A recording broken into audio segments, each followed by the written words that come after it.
Hello বন্ধুরা, আজকে তোমাদের দেখাবো সুন্দর একটি সিনারি ঘর এবং বাড়ি দিয়ে।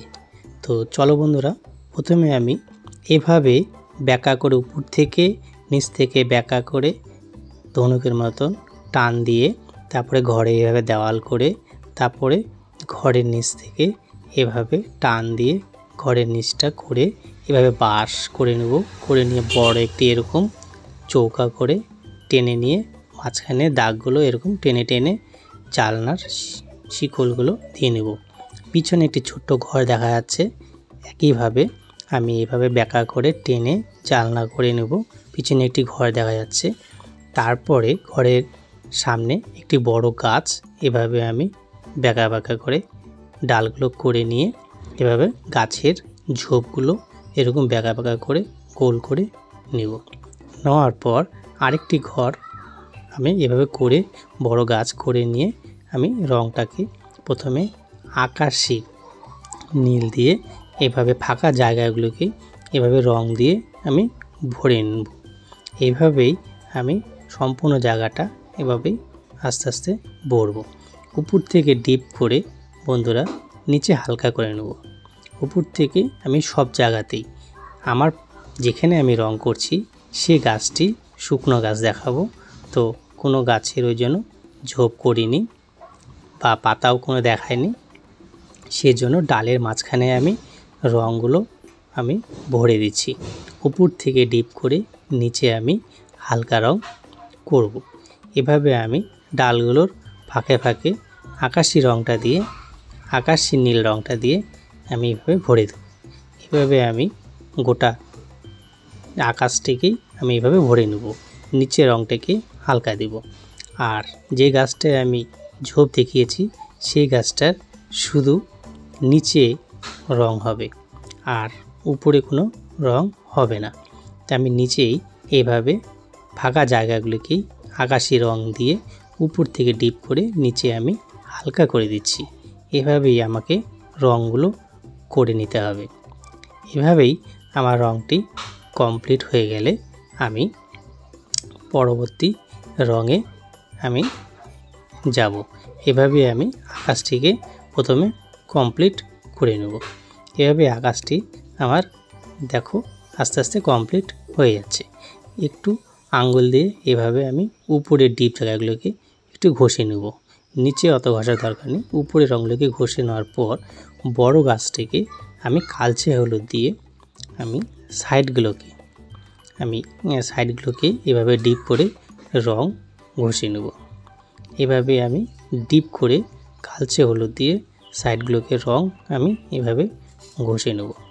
এভাবে বড় গাছটিকে আমি ঘষে নেব, কারণ এই গাছটিকে শুকনা গাছ করব। আর আরেকটি গাছ যেটা গাছটাকে মাঝখানে আছে সেই গাছটাকেও কালচে হলুদ দিয়ে ভরে নেব। আমি কালচে হলুদের কাজটি একবারেই করে নেব। এইভাবেই রঙগুলোকে করে নেব। আর তারপরে আমি ডিপ ব্রাউন দিয়ে আমি উল্টা সাইডে আমি ডিপ করে এভাবে গাছগুলো সাইডগুলোতে করে নেব। এইভাবে মাঝখানের গাছটিকে আমি ডিপ ব্রাউন দিয়ে ডিপ করে আমি ঘষে নেব। কালচে হলুদের উপরে আমি একটু একটু রঙটাকে উঠিয়ে দেব, কিন্তু কালচে হলুদটা আমাকে দেখা যাবে। আমি বড় গাছটি যে গাছটিকে শুকনা গাছ করেছি সেই গাছটিকেও ডিপ ব্রাউন দিয়ে এভাবে এক সাইডে ডিপ করে ঘষে নেব। এভাবেই আমি এক সাইডে কালচে হলুদ থাকবে, এক সাইডে ডিপ ব্রাউন দিয়ে ঘষে নেব। রঙটি ডিপ ব্রাউন দেখা যাবে, অর্ধেক ডিপ ব্রাউন অর্ধেক ডিপ ইয়েলো। এইভাবেই রঙটিকে আমি করে নেব। এভাবেই গোটা গাছটি উপরে ডালগুলো নিচের গাছের কাণ্ড সবই আমি এভাবে করে নেব। নিচের এরকম করে ডিপ জায়গাগুলো করে নেওয়ার পর ঘরে আমি ছাই হলুদটা দিয়ে, যেটা কালচে হলুদ বলে বা ছাই হলুদ বলে বা ডিপ ইয়েলো, আরও ডিপ ইয়েলো যেটা থাকে সেই ইয়েলোটা দিয়ে আমি ঘরের চালটিকে বড় ঘরের চালটিকে আমি এইভাবে ডিপ রং করে ঘষে নেব। আমি সাইড থেকে ধারগুলোকে আউটলাইনটা প্রথমে করে নিয়ে তারপরে ডিপ করে উপর থেকে নিচে এইভাবে আমি টানবো। এভাবেই রঙগুলোকে ডিপ করে আমি করে নেব। এভাবে ফাঁকা জায়গাগুলোকেও রং আমি আস্তে আস্তে ভরে নেব। শুধু ঘরের চালটিকেই আমি এই রঙটি দিয়ে করব। এভাবেই আমি করে নেওয়ার পর আমি পিছনে যে ছোট একটি ঘর করেছিলাম একই কালার দিয়ে আমি সেই ঘরের চালটিকেও এভাবে আমি ডিপ রং করে নেব। করে নেওয়ার পর আমি হালকা গোলাপি দিয়ে আমি 3 নাম্বার ঘরটিকে শুকনো গাছের পরে যে ঘরটি ছিল সেই ঘরটিকে হালকা গোলাপি দিয়ে আমি রঙটি এরকম ভরে নেব। কারণ ঘরে বিভিন্ন রকম কালার থাকলে ছবিটি আরও ভালো লাগবে, ওই জন্য আমি এটা গোলাপি দিয়ে করে নেব। করে নেওয়ার পর তারপরে আমি ঘরের দেওয়ালগুলো পিচ কালার দিয়ে আমাকে ভরে নিতে হবে। আমি উপর থেকে নিচ অবধি আমি এইভাবে ঘষে ঘষে পিচ কালারটা কমপ্লিট করার পর বড় ঘরে আমি গোটা দেওয়ালটাকেই পিচ কালার দিয়ে এভাবে আমি আস্তে আস্তে ভরে নেব। এভাবেই আমি ডিপ করে পিচ কালার দিয়ে উপর থেকে নিচে অবধি এভাবে টেনে টেনে আস্তে আস্তে আমাকে গোটা রঙটা পিচ কালার দিয়ে এভাবে আমি কমপ্লিট করে নেব। পিচ কালার দিয়ে গোটা দেওয়ালটিকে আমাকে করে নিতে হবে। এভাবে কালারগুলোকে আমি পিচ কালার দিয়ে করব। এভাবে পিচ কালার দিয়ে আমাকে দেওয়ালটিকে করে নেব। ফাঁকা জায়গাগুলোকেও করে নেওয়ার পর তারপরে আমাকে গ্রে কালারটা দিয়ে বড় ঘরের পিছনে যে ঘরটি ছিল সেটাকে গ্রে কালার দিয়ে আমাকে এটা এক সাইডটা ভরে নিয়ে এক সাইডটা একটু হালকা করে রেখে দেব। রেখে দেওয়ার পর ব্রাশ হোক বা কাপড় হোক দিয়ে একটু ছবিটাকে মুছে বা ঝেড়ে নেব। ঝেড়ে নেওয়ার পর ডিপ ইয়েলোটা দিয়ে এক সাইডে ডিপ করে এবার এই সাইডে একটু হালকা করে রাখতে হবে। এবার বড় ঘরের সিঁড়িটাকেও একটু রং করে নেব। সাইডগুলোকে একটু ডিপ ইয়েলো দিয়ে একটু ঘষিয়ে নেব এবং সিঁড়িটাকেও এভাবে আমি এক ধাপে যে সিঁড়িগুলো আমরা বানাবো সেই সিঁড়িগুলোকেও আমি একটু ডিপ ইয়েলোটা দিয়ে এভাবে ঘষে নেব। সাইডগুলোকেও এইভাবে আমি ঘষে নেব। ঘষে নেওয়া আবার ডিপ ইয়েলো দিয়ে নিচের ঘরের যে জায়গাগুলো থাকে এর নিচের ওই যে জায়গাগুলোকে ডিপ ইয়েলো দিয়ে, যেগুলোকে ঘরের ধাড়ি বলে, সেই ধাড়িগুলোকে আমরা ডিপ ইয়েলো দিয়ে ঘষে নেব। এবার লাইট ইয়েলো দিয়ে মাঝখানের যে উঠান আছে উঠানটিকে আমি এইভাবে লাইট ইয়েলো দিয়ে এভাবে ঘষে নেব। আস্তে আস্তে এভাবে ঘষে নেব। একটু একটু জায়গা আমার ফাঁকা থাকবে, একটু একটু জায়গা হালকা করে ছেড়ে দেবো রঙটাকে। এবং পুরো জায়গাটিকে আমি এভাবে ঘষে নেব। এভাবে উপর নিচ করে ঘষে নেব। ঘষে নেওয়ার পর এইবার সাইডের ধারগুলোকেও আমি লাইট ইয়েলো দিয়ে এভাবে ঘষে নেব। ঘষে নেওয়ার পর এইবার আকাশের রঙটাকেও একটু হালকা ইয়েলো দিয়ে এভাবে ঘষে নেব। ঘষে নেওয়ার পর ডিপ ব্রাউন দিয়ে আমি ঘরের চালের ফাঁকা জায়গাটি আছে, বড় ঘরের চালের যে ফাঁকা জায়গাটি সেখানে ডিপ ব্রাউন দিব। এবার ঘরের খুঁটিগুলোকেও একটু ডিপ ব্রাউন দিয়ে সাইডগুলো ঘষে নেব। বড় গাছের উপরটাকে লাইট ইয়েলো দিয়ে আমি উপরের অংশটিকে আমি লাইট ইয়েলো দিয়ে এভাবে ঘষে নেওয়ার পর লাইট গ্রিন দিয়ে এইভাবে ডাবিয়ে ডাবিয়ে আমি একটু ঘুরিয়ে ঘুরিয়ে রঙটাকে করে নেব যেন পাতা মতন বোঝা যায়। এভাবে আমি একটু জোরে জোরে করে ঘুরিয়ে ঘুরিয়ে একটু করে নেব, ফুলের মতন করে নেব। আমরা যেরকমভাবে এরকম ঘুরিয়ে ঘুরিয়ে ফুলের মতন করি সেভাবে আমরা গাছের পাতাগুলো করে নেব, তাহলে দূর থেকে পাতাগুলো মনে ভালো লাগবে। তারপরে ডিপ গ্রিন দিয়ে একইভাবে আমি লাইট গ্রিনের নিচে ডিপ গ্রিন এভাবে ঘষবো। এইভাবে ডিপ গ্রিন দিয়ে আমি ঘষে নেব। লাইট গ্রিনটাকেও আমাকে দেখাতে হবে রঙটিকে।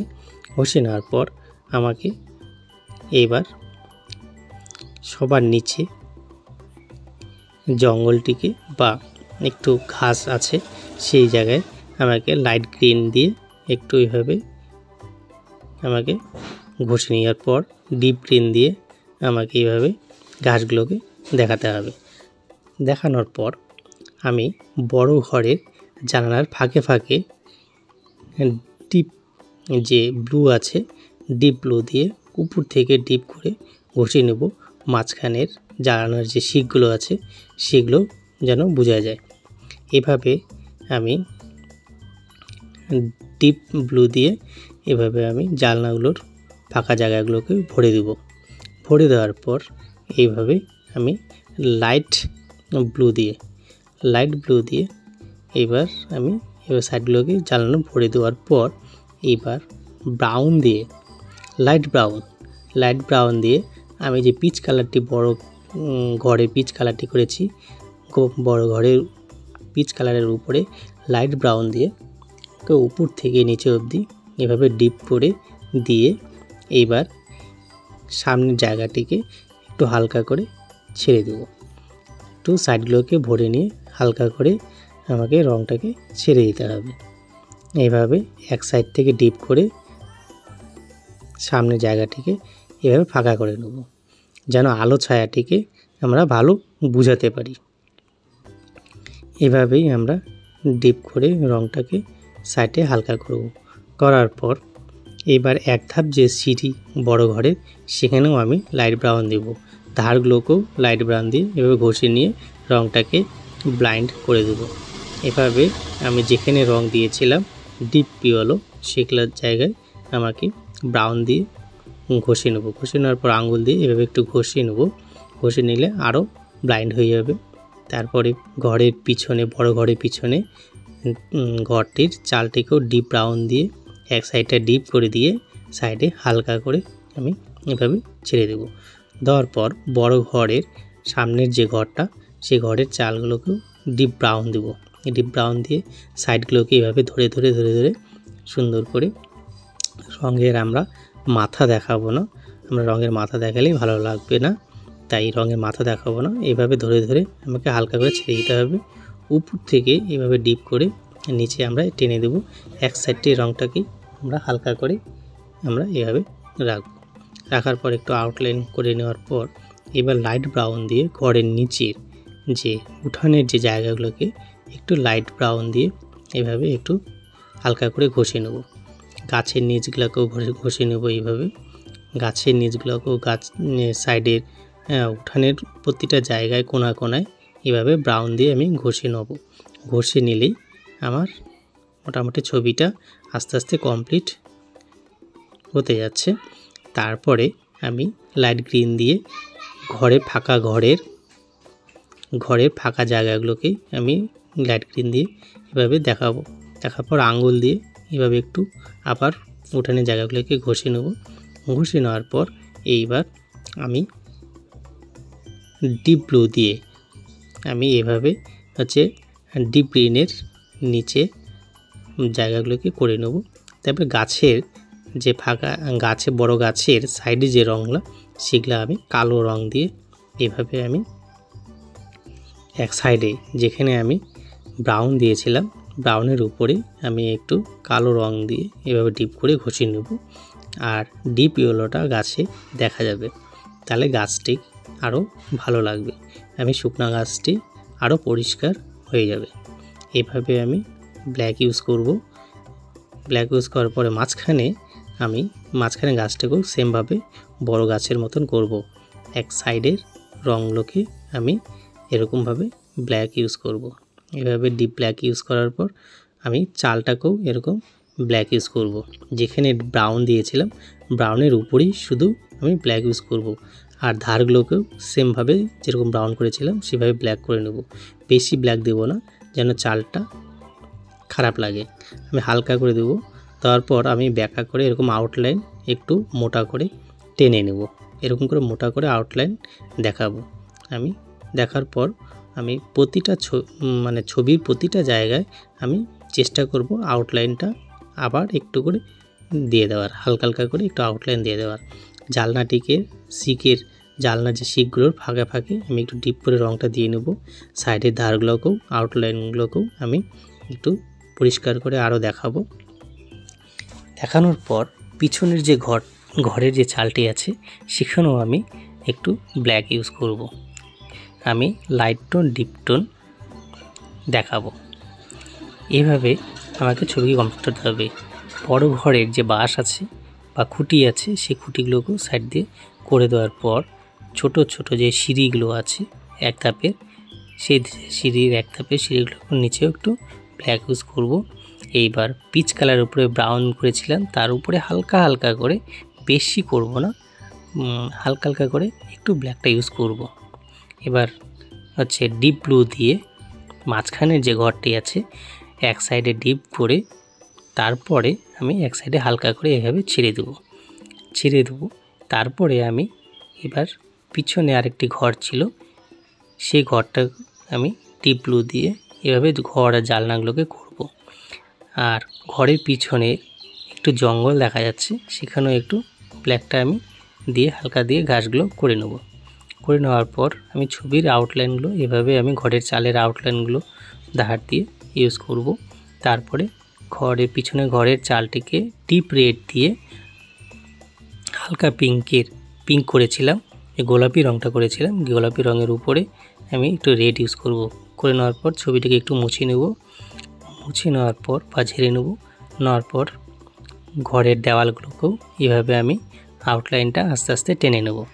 এভাবে আমি ঘরের প্রতিটা জায়গায় আউটলাইনগুলো এভাবে হালকা করে আমাকে আরেকবার করে দেখাবো, কারণ রং করার সময় আউটলাইনগুলো অনেক সময় ব্লাইন্ড হয়ে যায়। সেই জন্য পরিষ্কার করার জন্য আমি একটু আউটলাইন পরবর্তীতে ইউজ করলে ছবিটা আমার আরও পরিষ্কার হয়ে যাবে। করার পরে একটু ব্রাউনটা এইভাবে আমরা ঘষে দিতে পারি, এভাবে ঘষে দেওয়ার পর বড় গাছের মাঝখানে যে গাছটি, আমি গাছের নিচের অংশগুলোকে আমি এভাবে ঘুরিয়ে একটু ডিপ ব্ল্যাকটা ইউজ করব, কারণ ডিপ ব্ল্যাকটা আমার ইউজ করতে করতে খুবই ছোট হয়ে গেছে, তাই বন্ধুরা তোমাদের দেখাতে পারছি না। এভাবে আমরা ব্ল্যাকটাকে আমরা ঘুরিয়ে একটু ডিজাইনের মতন করে দেব, তাহলে গাছটি আরও পরিষ্কার হয়ে যাবে। আমরা এভাবে ছবিটি কমপ্লিট আমরা করতে পারি। তারপরে সাইডগুলোকেও দেখে নেব কোন কোন জায়গা ফাঁকা আছে, সেই যে জায়গাগুলোকে আউটলাইন আমরা দ্বিতীয়বার করে আবার করে নেওয়ার পর গাছের নিচের আমরা একটু লাইট গ্রিন এভাবে একটু ইউজ করব। এভাবে লাইট গ্রিন ইউজ করে নিলে গাছের যে ছায়াটা সেটা মনে হবে যে মাটির নিচে বা মাটির মধ্যে পড়ছে। এইবার ঘরের আমি সাইডগুলোকে একটু ব্রাউন, এভাবে লাইট ব্রাউন দিয়ে আমরা পিচ কালারের উপরে লাইট ব্রাউন দিয়ে এক সাইডে ডিপ করে এক সাইডে হালকা করে নেব। এভাবে আমরা লাইট ব্রাউন ইউজ করব। এভাবে মোটামুটি ছবিটা আমাদের কমপ্লিটের পথেই হচ্ছে বা কমপ্লিট হতে যাচ্ছে। এভাবে করার পর বড় গাছের সাইডগুলোকেও আমরা আউটলাইন করে নেব। এভাবে করে নেওয়ার পর নিচের যে জঙ্গল, সেই জঙ্গলটাকেও আউটলাইন করে নেব। এবার ছোট ছোট যে ঘরগুলোর এইবার চালগুলোর সাইডগুলো বা ধারগুলো দিয়ে আউটলাইন করে নেব। এইভাবে আউটলাইন করে নিল, তাহলে প্রতিটা ঘর আমার পরিষ্কার হয়ে গেল। এভাবে আমাকে রঙগুলো করে নিতে হবে। পারলে আমি একটু আঙ্গুল দিয়ে এভাবে একটু ঘষে নেব, বা কোনো পেপার বা কাপড় দিয়েও তোমরা এরকম ঘষে নিতে পারো, তাহলে ভালো লাগবে। এভাবে আমরা ছবিটি করার পর একটু মুছে নেব। তারপরে আমি এভাবে আমার টেপটাকে সাইডের টেপগুলোকে উঠিয়ে দিলে আমার ছবি বন্ধুরা দেখো আস্তে আস্তে কমপ্লিট হয়ে গেছে। এবার আমাদের ছবিটি দেখো ফাইনাল কমপ্লিট হয়ে গেল। আমি টেপটি উঠিয়ে দিলে ছবিটি আরও পরিষ্কার হয়ে গেল। তাহলে আমাদের এইভাবে ছবিগুলো আমরা কমপ্লিট করতে পারি। ধন্যবাদ বন্ধুরা।